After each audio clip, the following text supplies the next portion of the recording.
काय तुम्हाला माहीत आहे की एका भुकेल्या कुत्र्यावर, मांजरावर किंवा एका उंदरावर प्रयोग करून मानसशास्त्रज्ञांनी माणसाच्या शिकण्याची पद्धत कशी शोधून काढली? पॅवलॉव, स्किनर आणि थॉर्नडाईक यांसारख्या दिग्गजांचे हे अध्ययन सिद्धांत आजच्या शिक्षण व्यवस्थेचा पाया कसे बनले असतील? नमस्कार शिक्षक मित्रांनो, मी रुद्र आणि आपले स्वागत आहे प्रतिमा मराठी या यूट्यूब चॅनलवर. मित्रांनो, आजचा दिवस आपल्यासाठी खूप खास आहे. कारण आज आपण आपल्या मिशन 1000 प्रश्न या मालिकेतील भाग 10 मध्ये प्रवेश करत आहोत. म्हणजेच आज आपण 250 प्रश्नांचा टप्पा पूर्ण करणार आहोत. आज आपण अध्ययन उपपत्ती आणि शास्त्रज्ञ यावर आधारित अत्यंत महत्त्वाचे प्रश्न या ठिकाणी पाहणार आहोत. या व्हिडिओमध्ये तुम्हाला प्रत्येक प्रश्नाचं अचूक विश्लेषण या ठिकाणी तुम्हाला ऐकायला मिळणार आहे. तर आपण हा व्हिडिओ स्किप न करता पूर्ण व्हिडिओ पहा. याचा फायदा तुम्हाला येणाऱ्या परीक्षेमध्ये नक्कीच होईल. बघा, हे नवीन प्रश्न सुरू करण्यापूर्वी पाहूया भाग 9 मध्ये विचारलेल्या त्या महत्त्वाच्या होमवर्क प्रश्नाचं अचूक उत्तर. भाग 9 मध्ये होमवर्क प्रश्न होता, माणसाच्या रंगसूत्रांची एकूण संख्या डॅश डॅश डॅश असते. त्याचे पर्याय दिले होते: ए 64, बी 46, सी 23, डी 32. तर याचं अचूक उत्तर आहे बी 46. मानवी शरीरातील प्रत्येक पेशीमध्ये एकूण 46 रंगसूत्रे असतात, ज्याला आपण क्रोमोझोम्स म्हणतो. जर जोड्या विचारल्या असत्या तर उत्तर 23 जोड्या असं आलं असतं. काही मित्रांनी या ठिकाणी 23 जोड्या आणि 46 रंगसूत्रे असं देखील उत्तर दिलेलं आहे. या 23 जोड्यांपैकी 22 जोड्या स्त्री आणि पुरुष दोघांमध्ये समान असतात. तर 23वी जोडी ही लिंग गुणसूत्र असते, जी बाळाचे लिंग ठरवते. बालविकासात अनुवंशिकता समजून घेण्यासाठी हे खूप महत्त्वाचं आहे. ज्या विद्यार्थी मित्रांनी कॉमेंट्समध्ये पर्याय बी असं उत्तर दिलं आहे, तुमचं खूप खूप अभिनंदन. चला तर मग आता वळूया आजच्या भाग 10 मधील पहिल्या प्रश्नाकडे. पहिला प्रश्न: मानसशास्त्र म्हणजे आत्म्याचे शास्त्र ही व्याख्या नाकारली गेली कारण? पर्याय दिलेले आहेत. पर्याय 1, आत्मा हा तत्वज्ञानाचे क्षेत्र आहे. पर्याय 2, आत्मा हा निरीक्षणक्षम नाही. पर्याय 3, आत्म्याचे अस्तित्व सिद्ध करता येत नाही.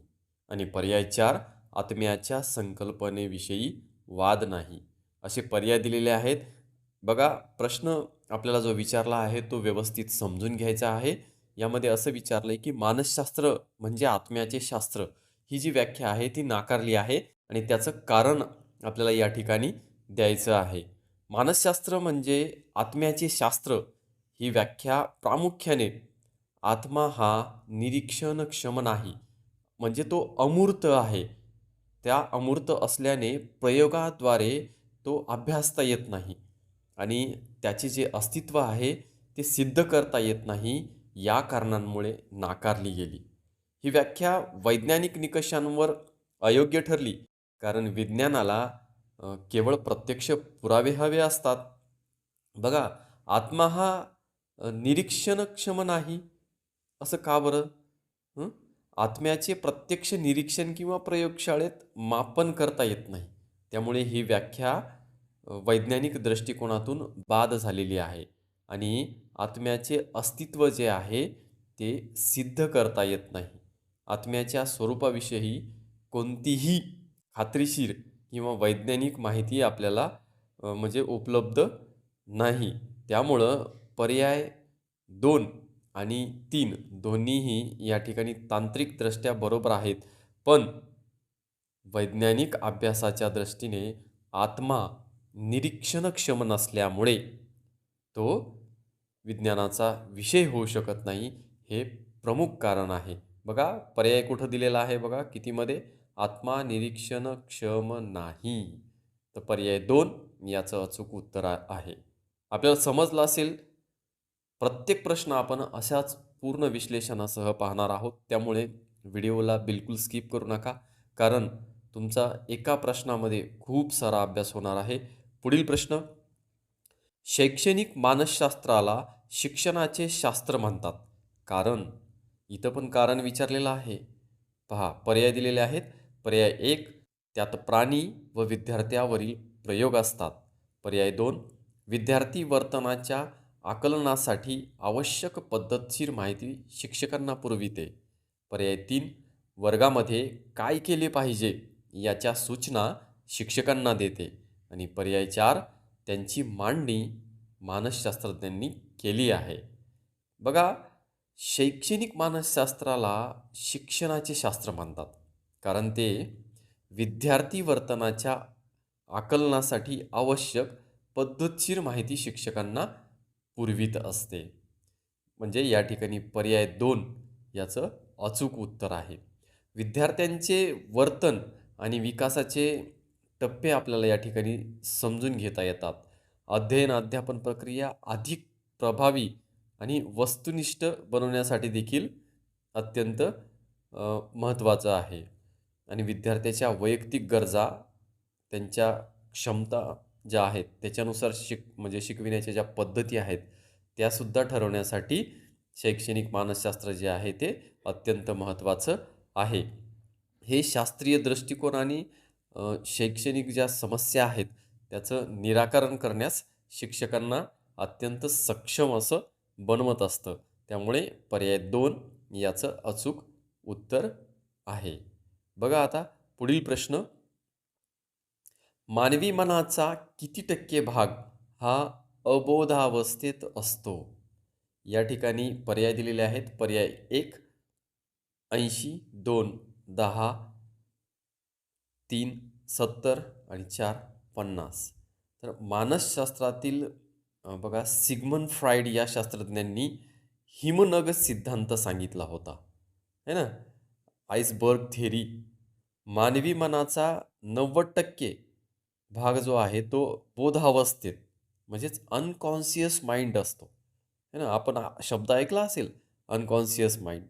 या ठिकाणी बघा 90 असं काही ऑप्शन दिलेला नाही आहे. तर 80 याचं अचूक उत्तर आहे. सिग्मंड फ्राईड यांनी त्यांचा हिमनग सिद्धांत मांडलेला होता. पुढील प्रश्न बघा, इसवी सन 1896 मध्ये मानसशास्त्रातील पहिला ग्रंथ कोणी लिहिला? पर्याय दिलेले आहेत. पर्याय 1, ॲरिस्टॉटल, 2, हर्बाट, 3, प्लेटो, 4, स्किनर. इसवी सन 1896 मध्ये बघा, त्या सुमारामध्ये म्हणजे त्या काळामध्ये मानसशास्त्रातील महत्त्वाचे कार्य आणि ग्रंथ हे विल्यम जेम्स यांनी मांडले होते. ज्यांनी 1890 मध्ये द प्रिन्सिपल्स ऑफ सायकॉलॉजी हा अत्यंत प्रभावशाली ग्रंथ प्रकाशित केला. दिलेल्या पर्यायामध्ये म्हणजेच ॲरिस्टॉटल, हर्बाट, प्लेटो, स्किनर यामध्ये बघा 1896च्या आसपास मानसशास्त्राचा वैज्ञानिक अभ्यास आणि शैक्षणिक दृष्टिकोन विकसित करण्यामध्ये जे जॉन हर्बाट आहेत यांचं कार्य महत्त्वपूर्ण मानलं जातं. ज्यांनी मानसशास्त्राला गणितावर आधारित विज्ञान मानलं होतं. दिलेल्या मग पर्यायापैकी पर्याय 2 ही याचं अचूक उत्तर आहे, हर्बाट. पुढील प्रश्न बघू आपण, कृत्रिम चेतकाला नैसर्गिक प्रतिसाद कोणत्या उपपत्तीत मिळतो? याचे पर्याय दिलेले आहेत. पर्याय 1, आसुबेल, 2, पॅवलॉव, 3, स्किनर, 4, कोहलर. बघा, कोणाच्या उपपत्तीत असं या ठिकाणी असायला पाहिजे होतं. बघा, कृत्रिम चेतकाला जे आर्टिफिशियल स्टिम्युलस असतो, नैसर्गिक प्रतिसाद मिळण्याची जी संकल्पना आहे ती रशियन मानसशास्त्रज्ञ इव्हॉन पॅवलॉव यांच्या अभिसंधान उपपत्तीमध्ये जे आहे ते स्पष्ट केलेलं आहे. त्यांनी कुत्र्यावर प्रयोग करून म्हणजे जो नैसर्गिक उद्दीपक ज्याला त्यांनी ते अन्न म्हणून ठेवलं होतं आणि कृत्रिम उद्दीपक जो घंटा म्हणून वापरण्यात आला होता यांचा संबंध जोडून प्रतिसाद मिळविण्याचे तंत्र विकसित केले. त्यामुळे या ठिकाणी योग्य पर्याय आहे पर्याय क्रमांक 2, पॅवलॉव. प्यावलाव यांची अभिजात अभिसंधान उपपत्ती यामध्ये त्यांनी काय केलं होतं, की घंटी वाजवणे जो कृत्रिम चेतक आहे आणि त्यानंतर अन्न देणे जो नैसर्गिक चेतक आहे.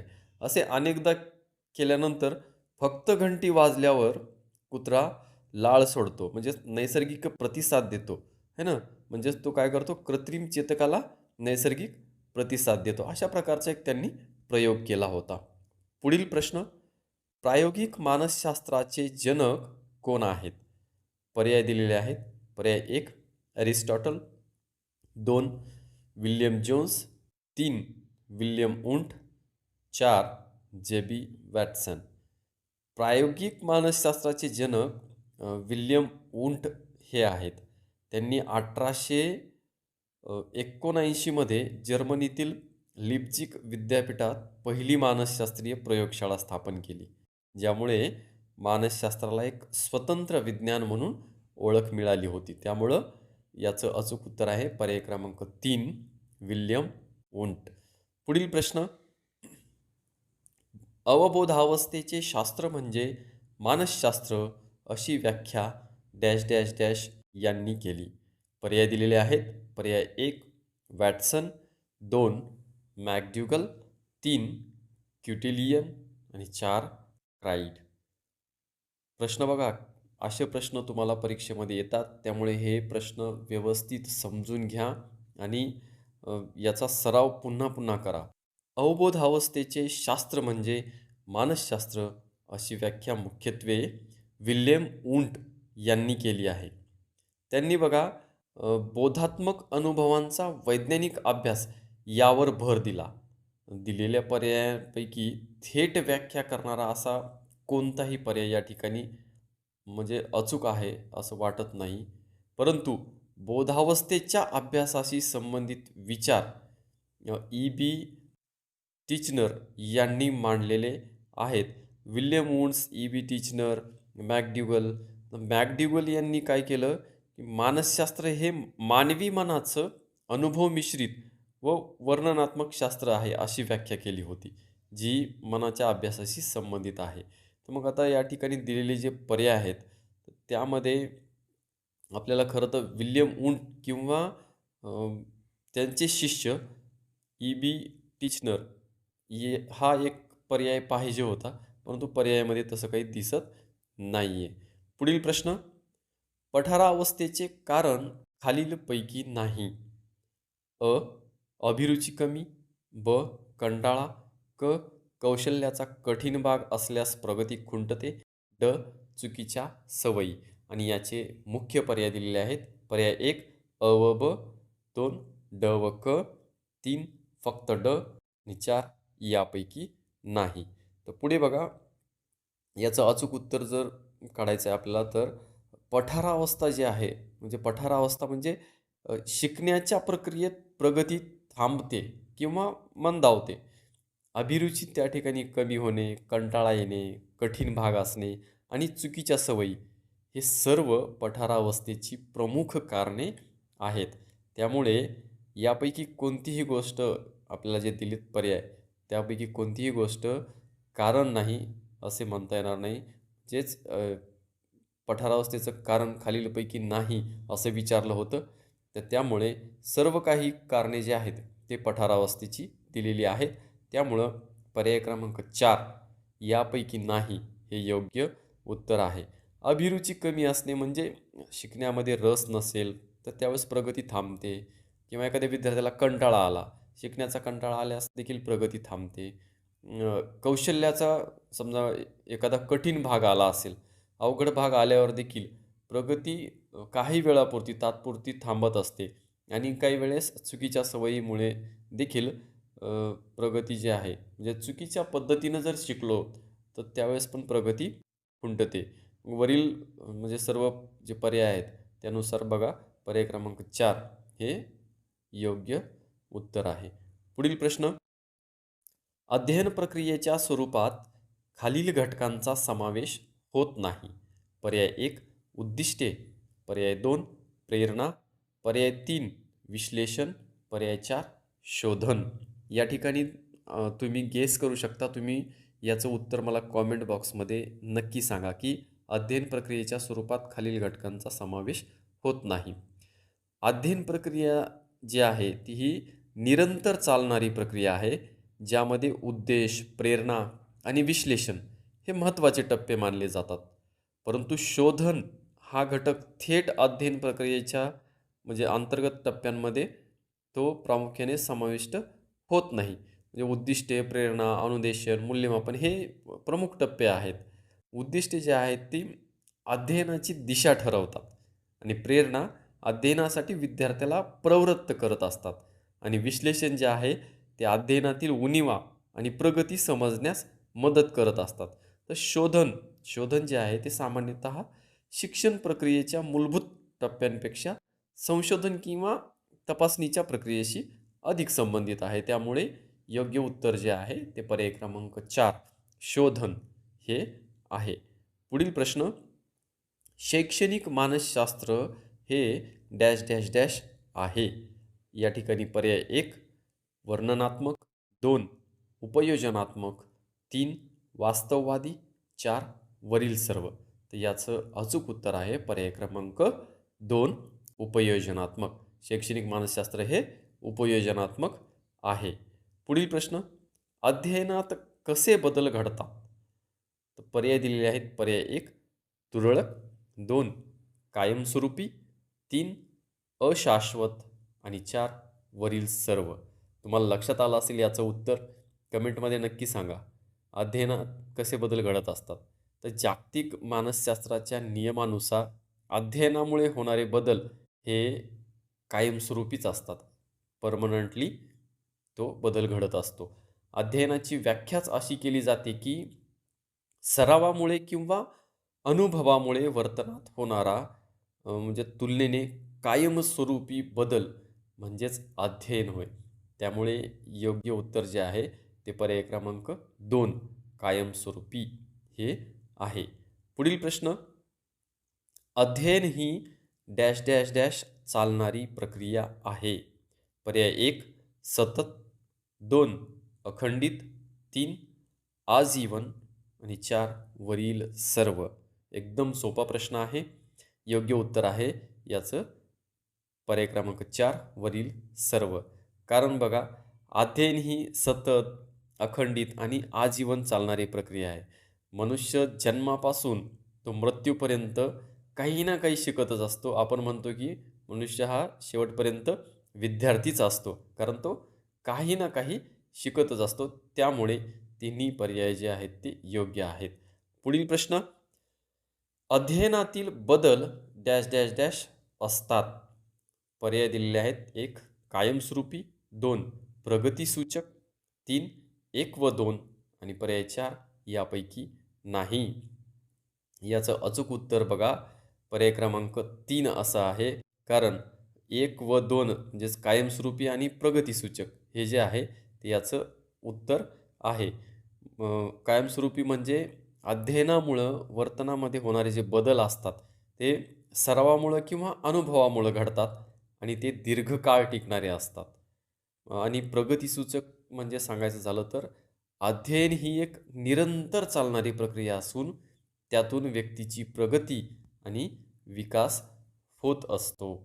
पुढील प्रश्न, ज्यामुळे जीव विशिष्ट कृती करण्यास उद्दीपित होतो त्यांना काय म्हणतात? या ठिकाणी पर्याय दिलेले आहेत. पर्याय 1 प्रयोजक, 2 उद्दीपक, 3 साधन आणि 4 1 व 2. या ठिकाणी मात्र तुम्ही कन्फ्यूज होऊ शकता. कारण आपल्याला उद्दीपक म्हणजे उद्दीपित करणारा म्हणून तो उद्दीपक असं वाटू शकतं. बघा याचं अचूक जे उत्तर आहे ते पर्याय क्रमांक 1 आहे. ते म्हणजे प्रयोजक. ज्या घटकामुळं सजीव एखादी विशिष्ट कृती करण्यास प्रवृत्त किंवा उद्दीपित होतो, त्याला मानसशास्त्रामध्ये प्रयोजक असं म्हटलं जातं. प्रयोजक हे अंतर्गत किंवा बाह्य प्रेरणांचे स्वरूप असते, जे वर्तनाला दिशा देते आणि उद्दिष्ट साध्य करण्यासाठी उत्साह निर्माण करते. मग इतर पर्याय का चुकीचे आहेत बरं? कारण बघा, उद्दीपकाच्या बाबतीत सांगायचं झालं तर उद्दीपक ही पर्यावरणातील अशी घटना आहे जी फक्त प्रतिसाद निर्माण करते. परंतु तो प्रतिसाद नेहमीच विशिष्ट उद्दिष्टाने प्रेरित असेल असे नाही. आणि साधन तिसरा पर्याय का बरोबर नाही?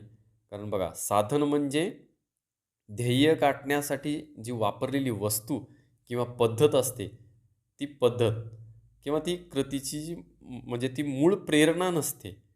आणि पर्याय 4 जे आहे ते 1 व 2 असा दिला होता. उद्दीपक आणि प्रयोजक या दोन्ही संकल्पना वेगळ्या आहेत.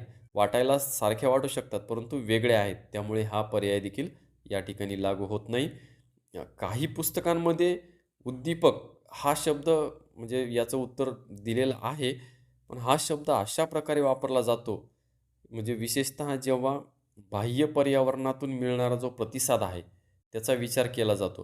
परंतु परीक्षेच्या दृष्टीने आणि तांत्रिक जी व्याख्या आहे त्याच्यानुसार यातील सूक्ष्म फरक जो आहे तो समजून घेणे महत्त्वाचे आहे. तर मग काय फरक आहे त्या दोन्हीमध्ये बघू आपण. जो उद्दीपक आहे, तो उद्दीपक बघा म्हणजे ही अशी गोष्ट आहे किंवा घटना आहे जी इंद्रियांना उत्तेजित करून एखादी प्रतिक्रिया निर्माण करते. म्हणजे उदाहरण सांगायचं झालं तर डोळ्यांवर प्रकाश पडला की डोळे मिटतात, है ना? आणि प्रयोजक ही अंतर्गत किंवा बाह्य प्रेरणा आहे, जे जीवाला एखादी विशिष्ट ध्येयपूर्ण कृती करण्यास भाग पाडत असते. उदाहरण सांगायचं झालं तर भूक लागल्यावर अन्नाचा शोध घेणे, है ना? या ठिकाणी बघा या प्रश्नाचं अत्यंत तुम्हाला सविस्तर मी विश्लेषण सांगितलेलं आहे. पुढील प्रश्न बघा. अध्ययनात कोणत्या 2 गोष्टीत साहचर्य निर्माण होते? यामध्ये पर्याय दिलेले आहेत. अ. साधन व विद्यार्थी. ब. मुख्याध्यापक विद्यार्थी. क. पालक विद्यार्थी. ड. उद्दीपक प्रतिसाद. आणि याचे पर्याय दिलेले आहेत. मुख्य पर्याय 1 फक्त क. 2 फक्त ड. 3 अ आणि क. आणि पर्याय 4 वरील सर्व. तर अध्ययन प्रक्रियेमध्ये उद्दीपक प्रतिसाद या 2 गोष्टींमध्ये साहचर्य निर्माण होते.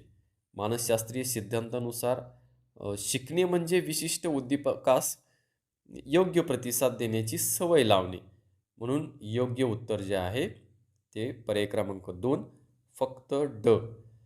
अभिसंधान सिद्धांतानुसार जेव्हा एखादा विद्यार्थी उत्तेजित होतो, तेव्हा तो त्यानुसार प्रतिसाद देतो.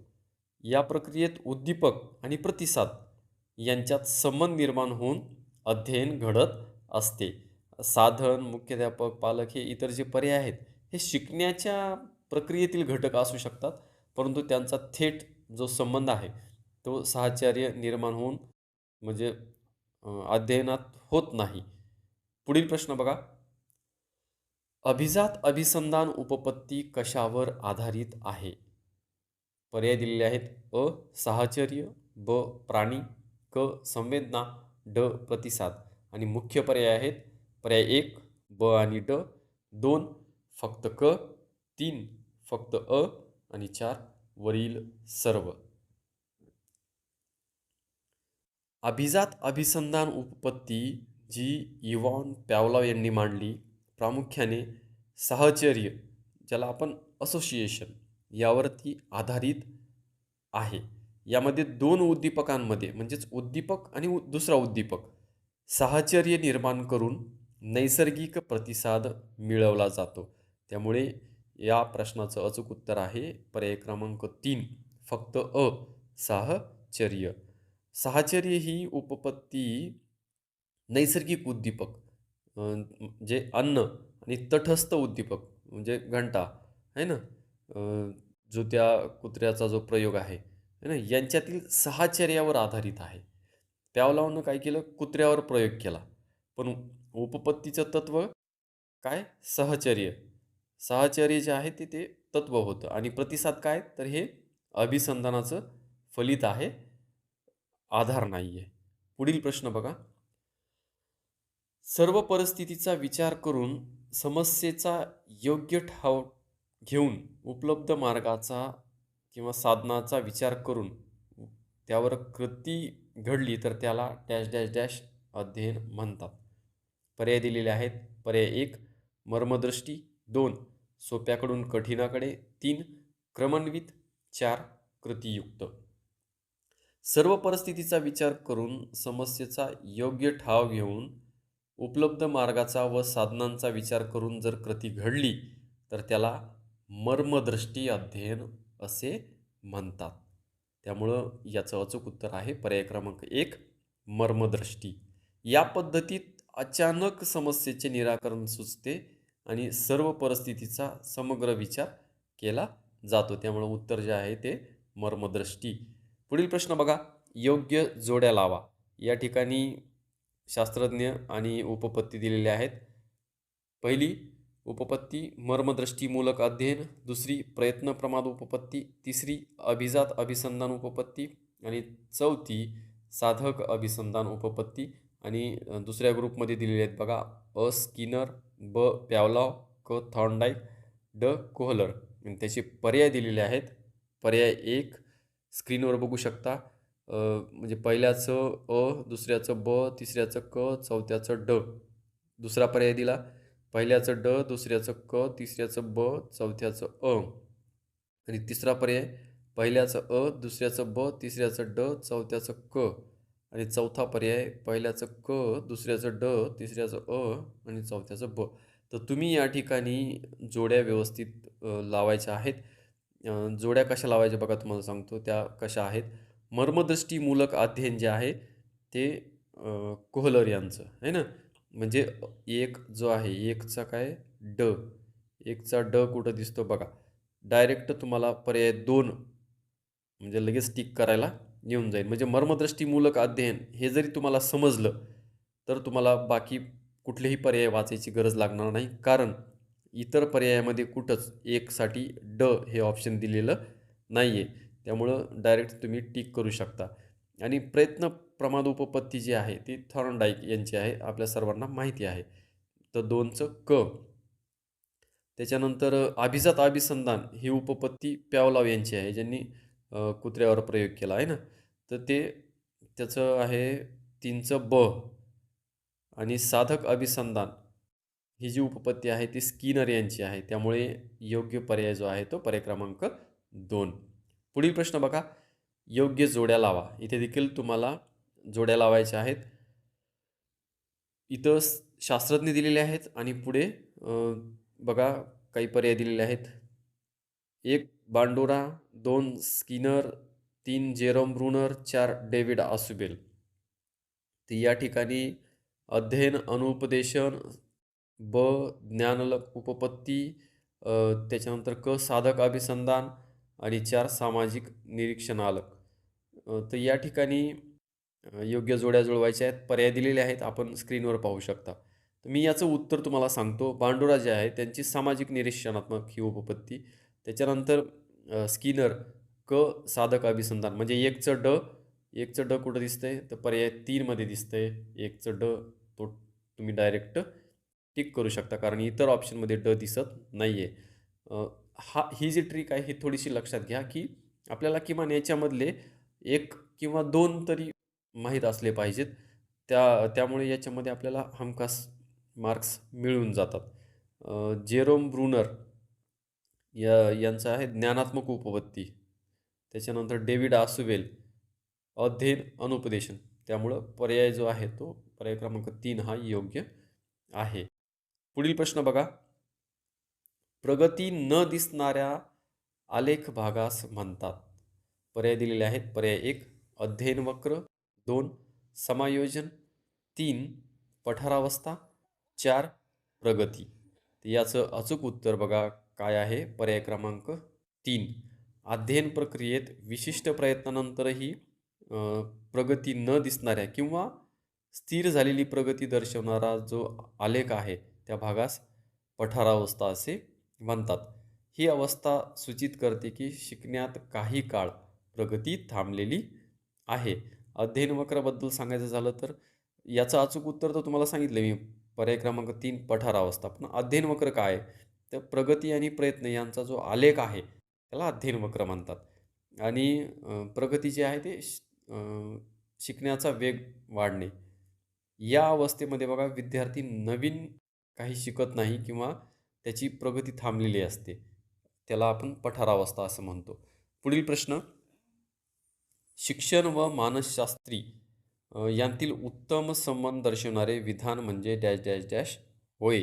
पर्याय 1, शिक्षणात मानसशास्त्रीय तत्त्वांचे उपयोजन केले जाते. पर्याय 2, मानसशास्त्रात शिक्षण समाविष्ट आहे. पर्याय 3, शिक्षण म्हणजे मानसशास्त्राचा तत्त्वज्ञानात्मक भाग आहे. आणि पर्याय 4, मानसशास्त्र म्हणजे शिक्षणाचा उपयोजनात्मक भाग आहे. तर या ठिकाणी बघा, याचं अचूक उत्तर जे आहे ते विधान पहिलं जे आहे त्याच्यामध्ये दिसत आहे. म्हणजेच शिक्षण व मानसशास्त्र यांतील उत्तम संबंध जे दर्शवतं ते शिक्षणात मानसशास्त्रीय तत्त्वांचे उपयोजन केले जाते. चे पर्याय क्रमांक 1 आहे. शिक्षण प्रक्रिया प्रभावी बनण्यासाठी विद्यार्थ्यांच्या मानसिकतेचा जो आहे तो अभ्यास करणे आवश्यक असते आणि मानसशास्त्रातील सिद्धांत, नियम, तत्त्वे प्रत्यक्ष वर्गात शिक्षणादरम्यान ती वापरली जातात. त्यामुळं शिक्षण हे मानसशास्त्राचा उपयोजनात्मक भाग आहे. पुढील प्रश्न, क्षेत्र ही संकल्पना कोणाच्या उपपत्तीच्या अंतर्गत येते किंवा उपपत्तीच्या अंतर्गत आहे? पर्याय दिलेले आहेत. 1, कोहलरच्या. 2, सामाजिक निरीक्षणात्मक. 3, कर्ट लेविनच्या. आणि 4, यापैकी नाही. तर बघा, याचं योग्य उत्तर आहे 3, कर्ट लेविनचा. कर्ट लेविन आहे त्यांच्या उपपत्तीच्या अंतर्गत क्षेत्र ही संकल्पना येते. त्याला फील्ड थेरी असं देखील म्हटलं जातं, जे कर्ट लेविन यांनी मांडलेली आहे. त्याला मराठीमध्ये क्षेत्र सिद्धांत असं देखील म्हटलं जातं, जो वर्तनावर वैयक्तिक आणि पर्यावरणीय घटकांच्या एकत्रित प्रभावावर जोर देत असतो. पुढील प्रश्न, डॅश डॅश डॅश यांच्या मते ज्ञान संपादन करणे म्हणजे हे शालेय जीवनाचे ध्येय असते. पर्याय 1, Kurt Lewin. 2, Albert Bandura. 3, David Ausubel. 4, वरील सर्व. बघा, दिलेल्या पर्यायांपैकी डेव्हिड आसुबेल हे याचं योग्य उत्तर आहे. त्यांच्या अर्थपूर्ण शाब्दिक अध्ययनाचा म्हणजे जीच मिनिंगफुल वर्बल लर्निंग असते त्या सिद्धांताचा त्यांनी शालेय जीवनात ज्ञान संपादन करणे हे मुख्य ध्येय मानले आहे. जिथे नवीन माहिती जुन्या ज्ञानाशी जोडली जाते. आणि डेव्हिड आसुबेल ज्ञानरचनावाद आणि अर्थपूर्ण अध्ययन यावर भर, ज्यामुळे शालेय ज्ञान संपादन महत्त्वाचे ठरते. आणि डेव्हिड आसुबेल याचं अचूक उत्तर तुम्हाला मी सांगितलेलं आहे. कर्ट लेविन हे क्षेत्र सिद्धांतावर भर देत असतात. याच्या अगोदरच्या प्रश्नामध्ये तुम्हाला सांगितलं आहे. आणि अल्बर्ट बांडुरा जे आहेत ते सामाजिक अध्ययनावर भर देतात, म्हणजे जे केवळ म्हणजे निरीक्षणावर आधारित आहे ते. पुढील प्रश्न, योग्य जोड्या लावा.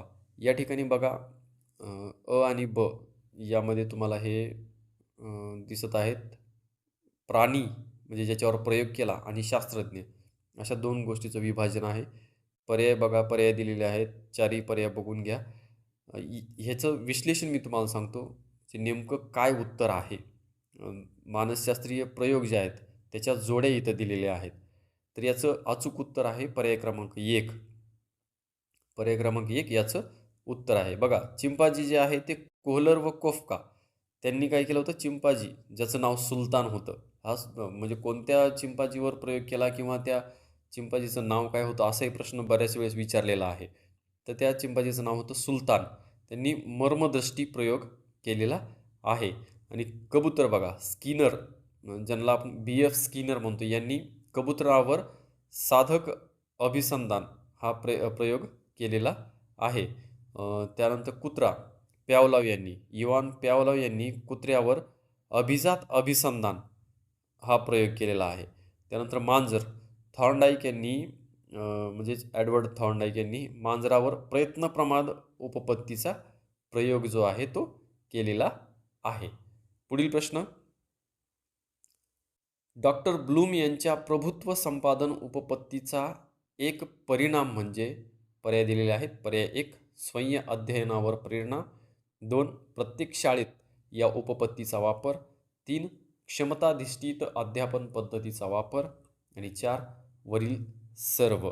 तर या ठिकाणी याचं अचूक उत्तर आपल्याला सांगता येतं पर्याय क्रमांक 3, क्षमताधिष्ठित अध्यापन पद्धतीचा वापर. डॉक्टर ब्लूम यांची जी प्रभुत्व संपादन उपपत्ती आहे, त्याचा महत्त्वाचा परिणाम म्हणजे क्षमताधिष्ठित अध्यापन पद्धतीचा वापर होय. तर मित्रांनो, अशा प्रकारे आज आपण एक मोठा टप्पा पार केला आहे. आज आपण आपले पहिले 250 प्रश्न यशस्वीरित्या पूर्ण केले आहेत. मला खात्री आहे की हे 250 प्रश्न तुम्हाला सी-टी-ई-टी आणि टी-ई-टी परीक्षेत नक्कीच यश मिळवून देतील. आता वेळ आहे आजच्या होमवर्क प्रश्नाची. आजचा होमवर्क प्रश्न बघा. ढगाच्या गडगडाटाकडे आपले लक्ष लगेच वेधले जाते ते डॅश डॅश डॅश होय. ते याचे पर्याय दिलेले आहेत.